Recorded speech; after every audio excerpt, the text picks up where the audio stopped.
Memperhatikan permintaan dari masyarakat Nusantara untuk membahas pernyataan kami bahwa dana 11.000 triliun di kantong kiri itu memang ada.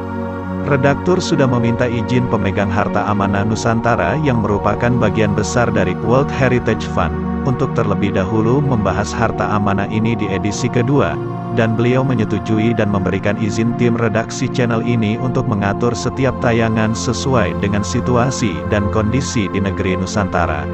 Seperti yang sudah kami jelaskan pada edisi ke-1, harta amanah bumi atau World Heritage Fund ini adalah milik Tuhan Yang Maha Esa. Harta amanah ini diberikan Tuhan kepada semua makhluk bumi melalui Nabi Adam alaihi salam dan negeri Nusantara. Secara estafet kemudian diamanahkan kepada Nabi Idris alaihi salam, Nabi Nuh alaihi salam, Nabi Daud alaihi salam, Nabi Sulaiman alaihi salam, dan Nabi Muhammad sallallahu alaihi wasallam sampai kemudian ke Raja Nusantara. Pengelolaan harta amanah bumi sepeninggalan Nabi Muhammad sallallahu alaihi wasallam tahun 632 Masehi dilanjutkan oleh bangsa Nusantara diwakili oleh Raja Nusantara saat itu. Mohon maaf, saat ini kami sensor siapa nama Raja Nusantara kala itu, karena kami belum mendapat izin untuk mempublikasikannya. Di edisi kedua ini, kami akan membahas propaganda keuangan yang mereka lakukan. Urusan keuangan dan perdagangan dunia ini berhubungan erat dengan strategi keuangan yang mereka lakukan secara legal untuk menguasai harta amanah Nusantara dan World Heritage Fund. Dimulai dari pengetahuan asal-usul harta amanah ini, bagaimana kemudian sepeninggalan Nabi Muhammad SAW, Raja Nusantara sebagai pemegang amanah untuk mengelolanya. Kemudian, karena keinginan dari salah satu kerajaan pengelola wilayah Nusantara untuk menguasai wilayah Nusantara, mereka mengundang VOC untuk membantu keinginan tersebut. Sampai kemudian VOC berbalik menyerang dan menguasai kerajaan tersebut. Kemudian melakukan politik adu domba antar kerajaan pengelola wilayah di Nusantara ini dan menguasai seluruh wilayah Nusantara. Bagaimana VOC memperalat kerajaan Holland yang saat itu adalah kerajaan boneka milik Perancis untuk dipakai namanya menguasai Nusantara. Bagaimana mereka membentuk Negara Kesatuan Republik Indonesia. Hal ini bertujuan guna menghentikan pembunuhan dan penindasan yang dilakukan VOC kepada rakyat negeri Nusantara. Inilah awal kerajaan Nusantara sebagai pemegang harta amanah bumi, merelakan pembentukan NKRI di wilayah Nusantara.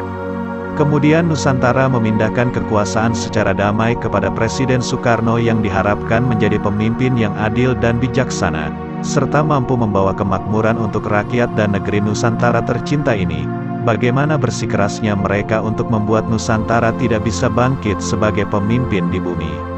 Patut diingat dan dimengerti oleh bangsa Nusantara, harta amanah ini tidak hanya untuk kepentingan bangsa Nusantara sendiri, tetapi juga untuk seluruh penduduk bumi. Tidak memandang suku, agama maupun ras keturunan, semua makhluk bumi berhak atas harta milik Tuhan ini. Sejarah dari mulai Hotman bersaudara melakukan survei ke kerajaan Nusantara, VOC masuk ke Nusantara, nama Indonesia sampai perjanjian Giyanti dan tarekat Mason bebas akan kami paparkan di edisi selanjutnya. Silahkan ikuti terus channel ini dengan subscribe, like dan bagikan informasi ini ke semua orang. Jangan lupa tinggalkan komen dan pertanyaan-pertanyaan kalian semua. Proklamasi. Kami, bangsa Indonesia, dengan ini menyatakan kemerdekaan Indonesia. Hal-hal yang mengenai pemindahan kekuasaan dan lain-lain diselenggarakan dengan cara saksama dan dalam tempo yang sesingkat-singkatnya. Jakarta, 17 Agustus 1945, atas nama bangsa Indonesia, Soekarno, Hatta.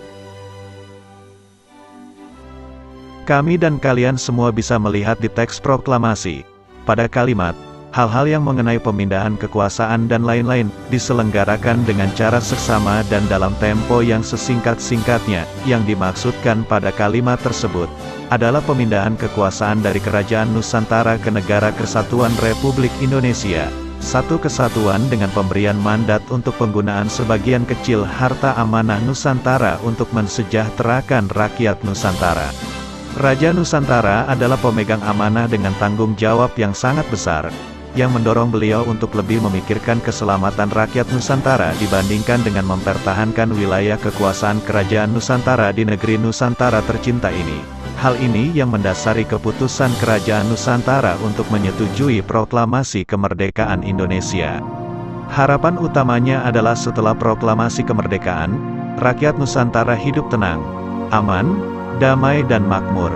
Kerajaan Nusantara semestinya menghendaki bahwa antara negara dan pengelola negara atau government dipisahkan, sama seperti saat Kerajaan Nusantara sebagai negara dan kerajaan-kerajaan di Nusantara, seperti Kerajaan Majapahit, Kerajaan Jayakarta dan kerajaan-kerajaan lainnya sebagai kerajaan pengelola wilayah.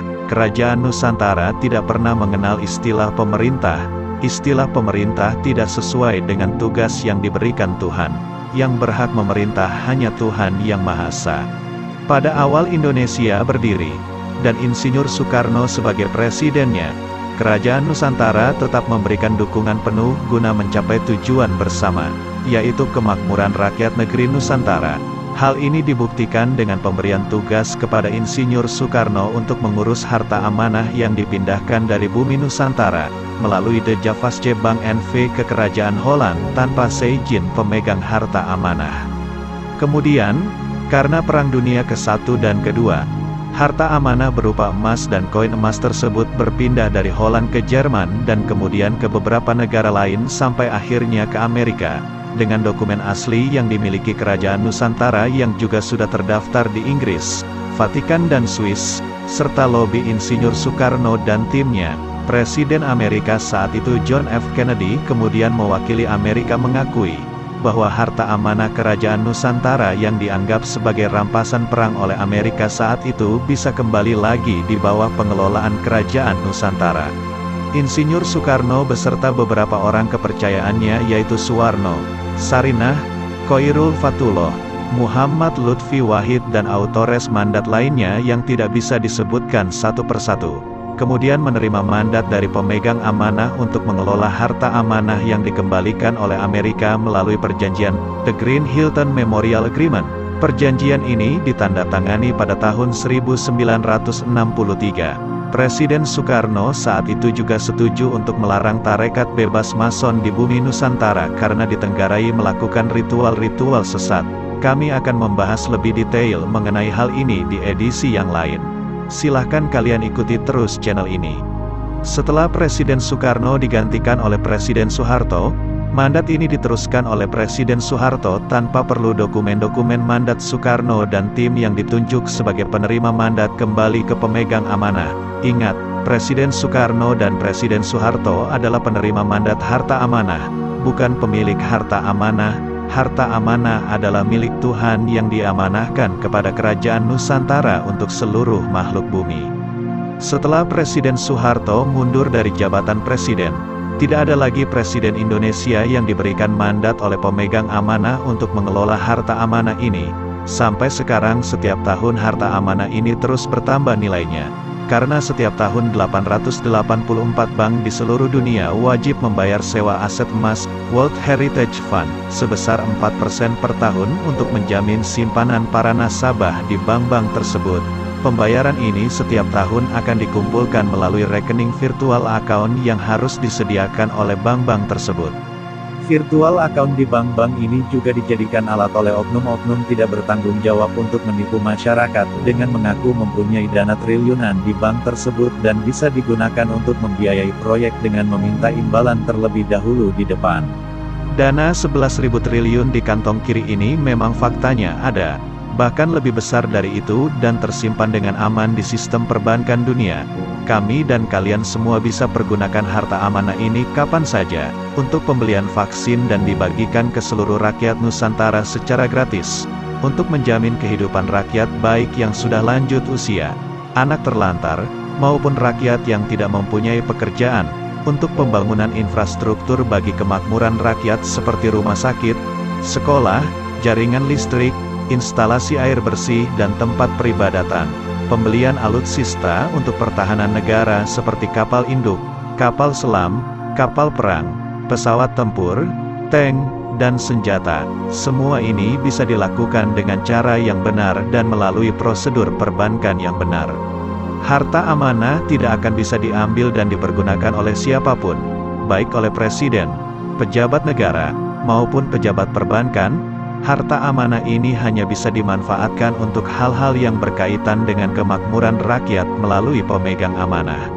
Harta amanah ini juga bisa dimanfaatkan untuk kegiatan-kegiatan usaha seperti ekspor hasil bumi dan hasil laut Nusantara. Rakyat Nusantara bisa mendapatkan pinjaman modal kerja dengan pola bagi hasil, tanpa bunga. Kami sedang meminta pemegang amanah untuk diizinkan ikut membantu eksportir dari negeri Nusantara mendapatkan semua fasilitas ini. Semoga dalam waktu dekat kami sudah bisa memberikan kabar baik untuk kalian semua.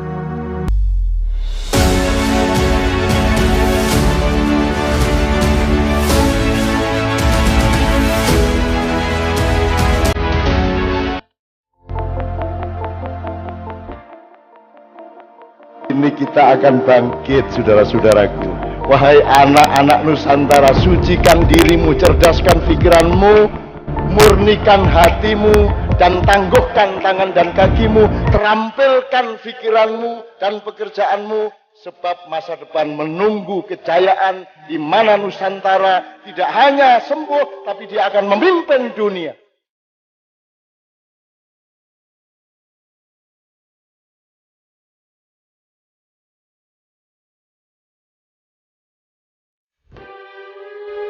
Tanah air